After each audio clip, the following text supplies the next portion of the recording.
বন্ধুরা, আজকে আমার রেসিপি বানানা চকলেট মিল্কশেক।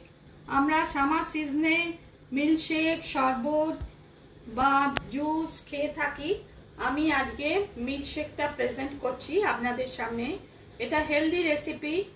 প্রথমে জাল করা দুধ, যে কোনো আমরা নর্মাল টেম্পারেচারে রাখা দুধ জাল করা, তারপর বানানাটা দিলাম মানে কলা, আর প্রয়োজন মতো চিনি বা মধু দিতে পারেন, কোকো পাউডার দিয়েছি, তারপর ক্যাডবেরি দিয়েছি যেহেতু চকলেট মিল্কশেক, আর একটুখানি বরফ দিয়েছি, দিয়ে মিক্সিতে বা জুসারে ব্লেন্ড করে তৈরি করলাম চকলেট বানানা মিল্কশেক।